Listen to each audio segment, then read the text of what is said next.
Ladies and gentlemen, welcome to this very special 3-in-1 episode of the Grassroots Truthcast WMXI interview series and America Beyond the Noise. What you're about to hear is from an insider within Israel, a 35-year military veteran and political and military analyst specializing in military affairs. He knows what's going on in Israel, and Gene sits down with him in an exclusive interview. Then Gene and Michael Pohl continue the conversation 2 days later, where they take clips from this exciting interview and break it down in ways where we can not only understand what's going on in Israel, but what we can do as Americans to help support Israel and stop the pain. Then there's a follow-up interview with Gene and Michael Pohl that continues the conversation and helps us to truly not only understand what's really going on in Israel, but what's going to happen the days, weeks, months to come and how we can help. So at this time, enjoy the special 3-in-1 WMXI Grassroots Truthcast America Beyond the Noise episode with Gene Valentino, Michael Pohl, and Elliot Chodoff.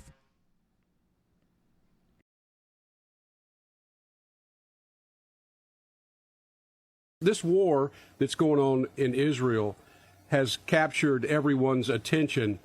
It's tragic. And when you look at the savagery that these Hamas militants have against the Israeli people, it is unbelievable. I told you yesterday, I'll say it again today, I was raised that the Israeli people, the Jewish people, are the chosen ones by God.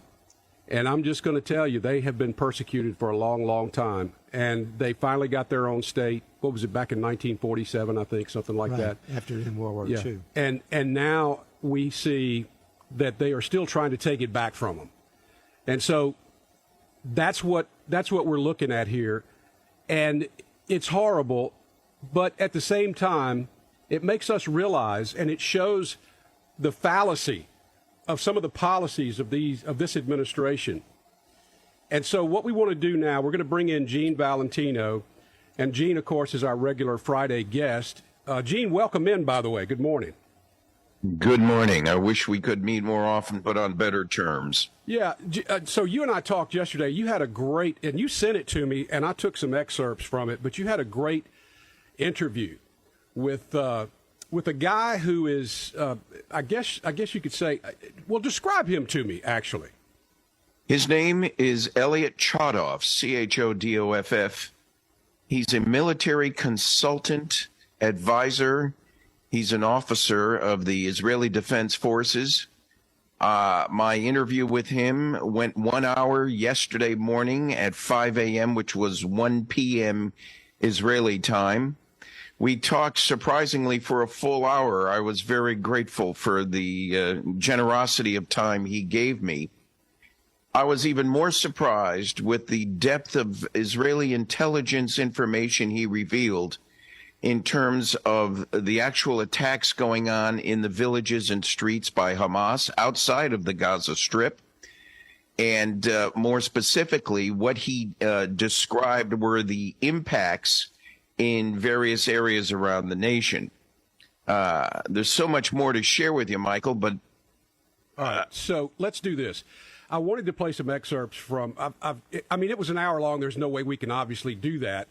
But I pulled some things out of there. This segment that you had with him is about 6 minutes, 20 seconds, something like that. So let's get into this, and then we'll discuss more as we come back. So here we go. Elliot, how do you say his name? Chodoff? Chodoff. Elias Chodoff. I'm bad with these foreign names. I'm sorry, sir, if you are listening. But in any case, here's part of the interview. The perceived weakness of the United States on the part of Iran, in part because of the administration, in part because of all sorts of things that have gone on for decades in America. It's not just, this didn't just start yesterday.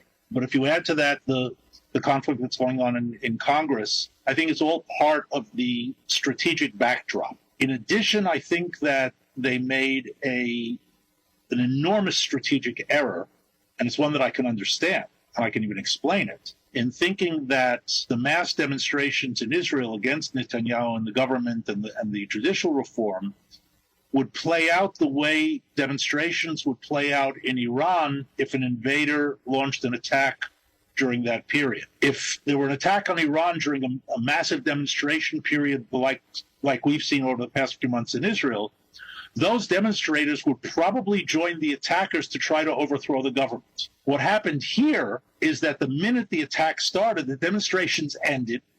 Everybody, there was a whole movement, we're not going to serve in the reserves because as part of the protest. That disintegrated. It evaporated instantaneously. Everybody showed up for reserve duty. The demonstration leaders themselves made a public statement that everybody should show up for reserve duty. And all of a sudden, this attack took an extremely divided Israel and unified it in lightning speed, which I think they didn't anticipate. I'm sure they didn't anticipate. And now they're surprised at a unified Israel. Now, to your question about going after Hamas and going after Iran. First things first.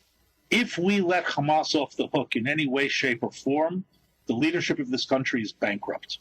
Okay. Can I say specifically, is this going to be America's Vietnam? Are you going to get in there and decisively put actions in place in the next 2 hours, 2 days, 2 weeks? Or are we talking 10 years like Vietnam?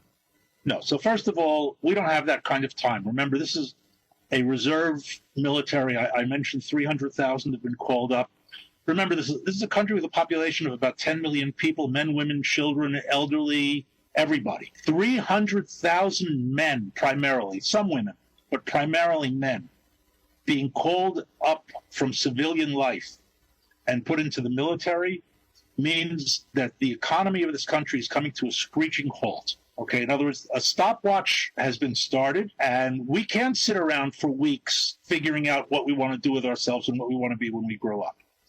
This has got to be an operation, as I mentioned before. My belief is that it's going within the next 24 hours, and I think that's a long estimate. I'd be very surprised if it'll be that long.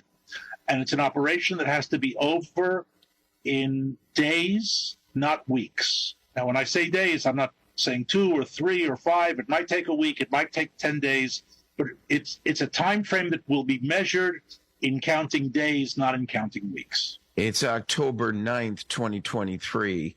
So you're talking about some time here before the end of October. Yes. I think if we're still messing around in Gaza by the middle of November, this operation will be a failure.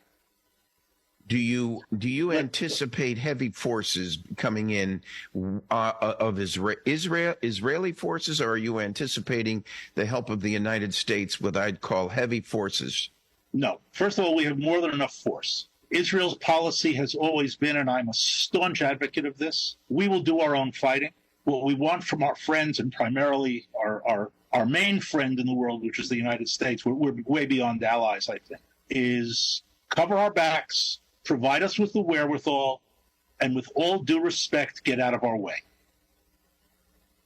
I'm very concerned that the extraction of hostages that are in place now has obviously, the speed at which you move must be tied to the speed at which the extraction of hostages occurs if you're going in there to obliterate them. That would be in a perfect world. I am afraid that that's not going to be, and I say afraid because I think it's the only way to do it. The hostages have to be protected as best possible, but within the context of a military operation. In other words, if the military goes in there primarily to rescue hostages, it will fail. I believe you are absolutely correct. My only concern is, what role did we, if we're your friend, which is more than an ally, did we screw up, Elliot?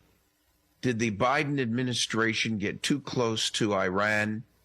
Were we soft pedaling our negotiations with them, which gave license to them to move with more confidence and speed and deliberation against Israel? Yes, I believe so.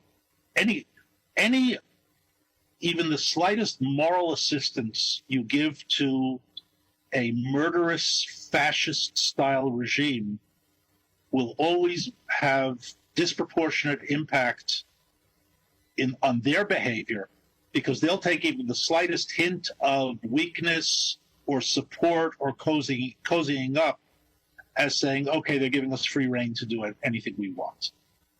And I would say that certainly contributes to it. But I think we need to be clear on something. They are the epitome, the textbook example of evil in the world today.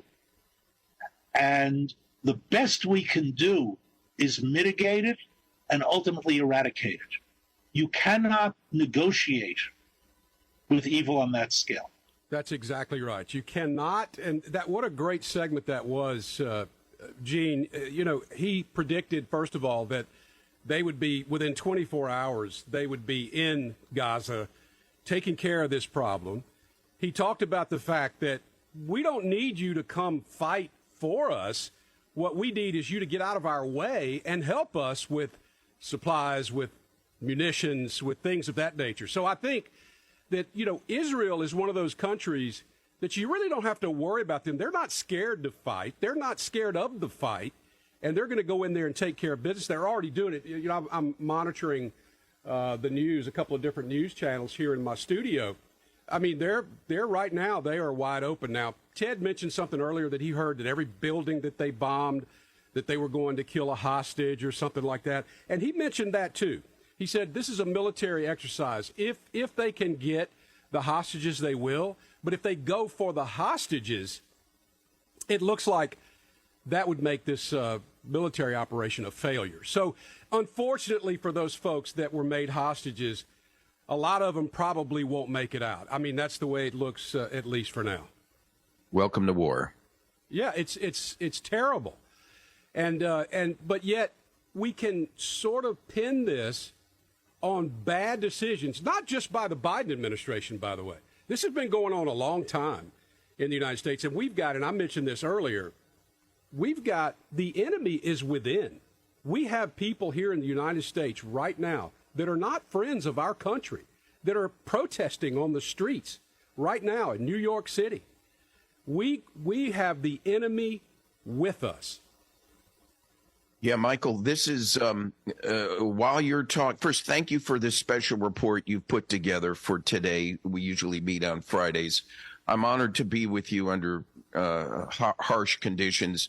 Right now, as we speak, complementing your point, there are 31 Harvard organizations up in Massachusetts that are pro-Palestinian, blaming Israel for the injuries now caused to the 1,500 deaths to Hamas terrorists, which lit the match in this gas tank in the first place.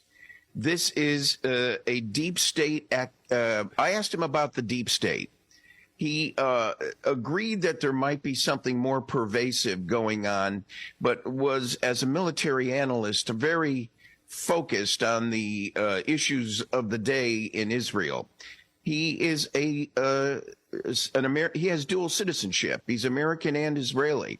He knows New York City very well. He's been raised in Chicago. He went back to Israel and became part of the IDF, Israeli Defense Forces, which for some over there is code for cover for the intelligence services. Right. That's as far as I'll go with what I want to talk about there.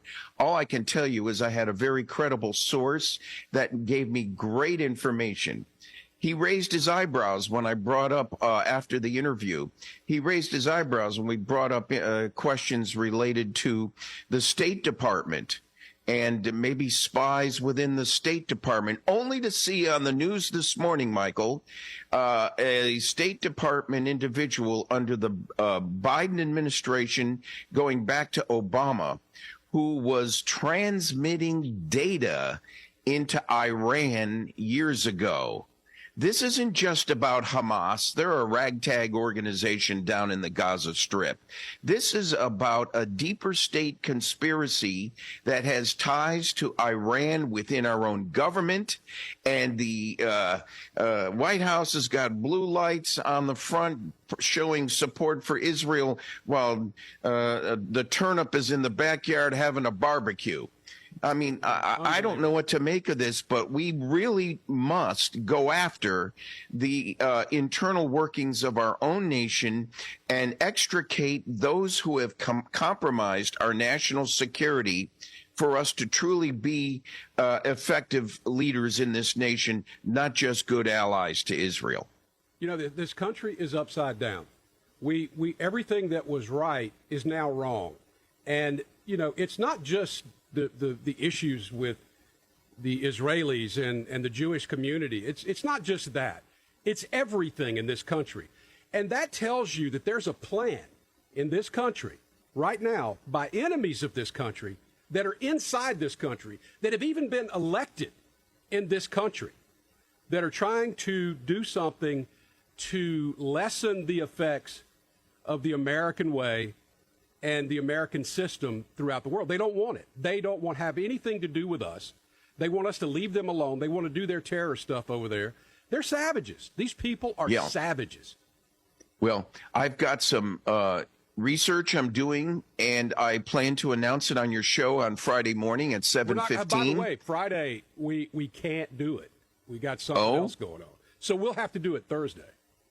Well, we'll do it Thursday then. Okay. I'm doing some research right now, which is even more late breaking, and I don't have my act together on it yet to give you the full story, other than to tell you that these same. Well, I don't have all the information in front of me, but I'm getting confirmation.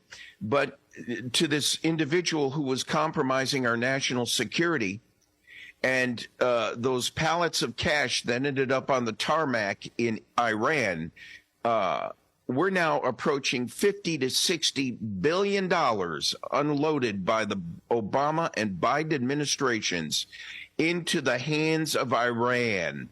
It's not about $6 billion on a hostage swap recently. It's about the 50 to 60 billion they're sitting on of American dollars, which is what's funding this issue in Hamas, which is what I fear armed Lebanon to the north with hundreds of thousands of higher tech missiles that are aimed just 40 miles to the south at my friend we had the interview with, Elliot Chodoff, 40 miles away. Can you think of what 40 miles is? Quickly, I have one more segment. You were doing some questioning, and I want people to hear this as well. So let's go with segment number 2 from your show on your Grassroots Truthcast yesterday. With Elliot Chodoff, he's a political and military consultant and analyst for the Israeli Defense Forces. He's here on his own with us today, talking candidly about the issues of how Israel has been responding to this surprise attack from Hamas, originating today in the Gaza Strip. Elliot, what do you see in recapping? What do you see the future here? What's your military plan of attack in the next 2 weeks to the extent to which you can reveal, and where do you see this going?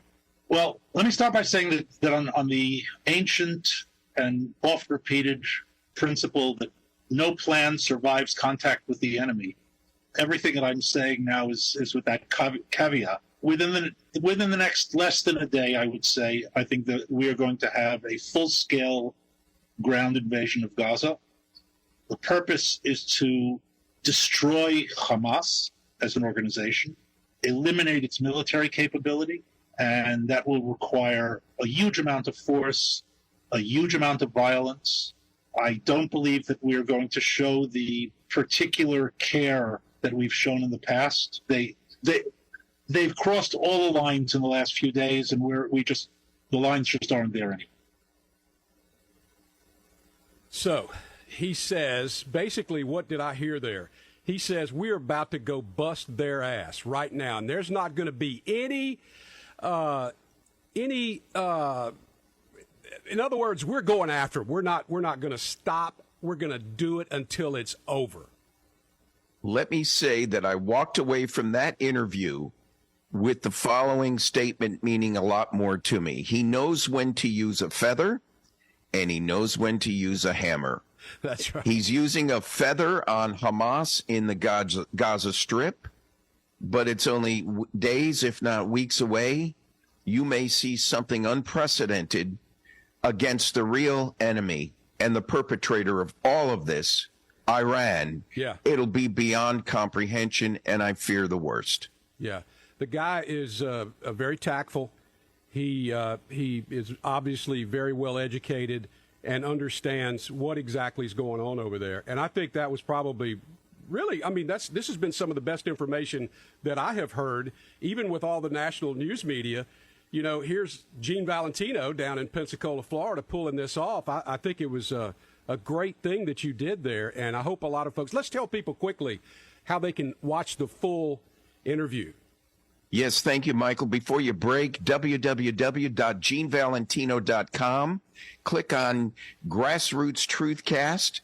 We have an interview there that runs 1 hour with Elliot Chodoff, military analyst, specialist, and officer in the Israeli Defense Forces. He gives intelligence and insight that I have not seen on the national news. And I think the truth is there's going to be some bigger issues coming in the next 2 weeks. We'll hope to be reporting back to you. All right, Gene, thank you so much. We are done with our time today, but that was very interesting, and I appreciate you doing that. Thank you, Michael.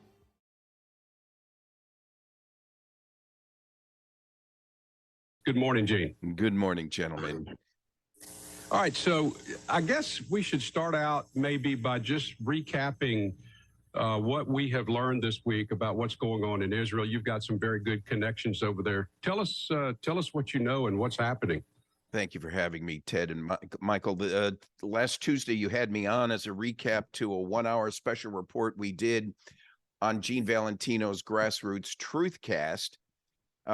This was a 1 hour segment with an Israeli Defense Forces officer, Elliot Chodoff. He was reporting to us live from behind the lines, only 40 miles from the Lebanon border, with 250,000 plus Russian-made missiles focused from the north south onto Israel, while the main event was underway in the Gaza Strip. And moments ago, this sixth day, we're now in the sixth day of conflict here in Israel, with 25 Americans killed by Hamas. We find ourselves in the situation with many more Americans, some with dual citizenship, being at risk. And moments ago, just as you were coming on the air, Secretary of State Anthony Blinken was side by side with Bibi Netanyahu, bringing forward to the nation of Israel and the world the notice that this nation of Israel will be supported unequivocally and without partisanship by America, with America's full strength and force of its resources, to allow Israel to proceed with a very dramatic attack against Hamas in particular. Now, Iran is behind all this, and that's a fight for another day. Today, the fight is against Hamas, and they will be brought to ashes, as Elliot Chodoff said, in a matter of days, maybe a few weeks, but not months and years like Vietnam. This will be a strategic and an immediate response to the atrocities imposed not only on Israel, but on the world. The fact is, there were many from around the world, many nations from around the world with citizens brought to death by this crazy group, the Hamas. The Hamas is ISIS, and ISIS was crushed, and so will Hamas. And right now, Michael, I remind myself of what we said just a few days ago. It was a quote from the Bible.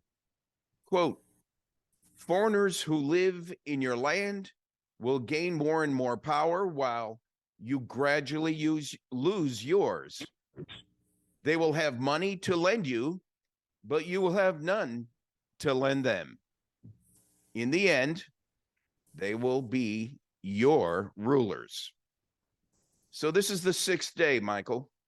And Secretary of State Blinken said moments ago, these people must be annihilated. This must be a moment of moral clarity. Moral clarity is the key word. We can have our bickering events politically, one political party versus the other, but stop it. Today, we must unite as one force and take on the evil this nation is experiencing in Israel. I've said enough. Wow, it is true though. If you continue to let foreigners, I didn't realize that was in the Bible. I never heard that before, but that's interesting. Deuteronomy. Well, we are allowing the same thing to happen here in this country. We're allowing foreigners to come into this country, and we don't know who they are. We don't know what drugs they're carrying. We don't know what diseases they're carrying. And to a certain extent, our country has been changed forever because of the policies of not only this administration, but many administrations. Actually, we've allowed this border situation to get out of control, not just under Biden. It's just come to what I would consider to be a peak time under Biden. But you can go all the way back to Republican presidents, Democrat presidents. Everybody has said, hey, let's do something about this border, but nobody seems to want to do anything about it. And then when you have a president, by the way, who decides he's going to do something about it, did you see the uproar, the screaming, the hollering? Everybody was losing their mind about the border being actually closed up. And that tells you a lot about our elected officials in this country. There will be a reckoning on the recklessness of our own border. It will be a matter of a few months away, regrettably too late, but it'll be months away at the next election. I wish we could move more quickly. And I think that'll be a governing change we make in our governing structure, our Constitution in the future. Today, Israel's problem is now our problem. We have got to get to Iran and neutralize them completely. I heard while you were talking moments ago before we went live, 2 young 20-year-old volunteers, reservists, of the 500,000 Israelis in the reservists corps, preparing now for the ground invasion. Those 2 reservists in their 20s live on national TV were at that music festival on the border at the Gaza Strip just a few days ago, talking about how they got hold of a vehicle and got up to 70, 80 miles an hour in an open field to escape from the machine gun fire from the Hamas that was desecrating all of those innocent people in an open concert on the Gaza Strip border. Is now to think what you just said. There is no room for sympathy. Anybody in the United States thinking that it's time for passive standing down and trying to figure out how to negotiate some neutral mid-ground is heresy. It's absolute succumbing to a world enemy that we talked about in past episodes as the deep states. This is outrageous, and we have to do something about it to neutralize them. To think that 31 Harvard student groups were out protesting just yesterday over this inhumane treatment Israel is showing in their counterattack tells us that when we get our hands clean of the blood in Israel, we need to focus on this reckless left progressive behavior that has tried to overcome the Democrat Party and nearly take us down as a nation. You know, it's amazing, and I haven't felt the I guess people feel differently now than they did just last week this time, because when you see the savagery of people who have no care for humans, period. But if you're Jewish, somehow you are a devil. I just don't understand how you can treat another human the way that now it's, you know, it's one thing to be in war. It's one thing to be shooting at guys that can shoot back. But to shoot innocent people, that is something that we have always understood to be murder. And it's murder by any standard. Yeah. And if you murder people, you have to pay the price. If we can catch you, we're going to make you pay the price. So those people that left that music festival, now they're in uniform with a gun, and it's going to be a different ball game for the folks that they run across, Hamas or whoever, that's shooting at them next time, because they're going to be able to shoot back. Well, today's issue is President Netanyahu and his intelligence forces. I know firsthand through my contacts have done their job at putting everybody on notice in the Gaza Strip. Get the hell out. If you're not out, you're in trouble. This is about to happen, not a matter of days anymore. It's moments by moments. They've cleared the field. Watch the news in the next 48 hours. There will be a leveling of those people in the Gaza Strip that'll transform the pages in the history book. We got about 3 minutes left in our segment, and I wanted to go back over, if we could, and change subjects. Back to the Speaker of the House. You know, at a very critical time in our history, in the country's history, we have a House of Representatives that cannot operate and function properly because they don't have a leader. There is a suggestion that Steve Scalise will be the leader. He got most of the votes. However, there's still some holdouts. And one of them may actually be the congressman from your area who is still causing problems in Washington. You know, I call him a show horse, actually. You know, there's a time for that kind of stuff. And there's a time when you should keep your mouth shut and support your party.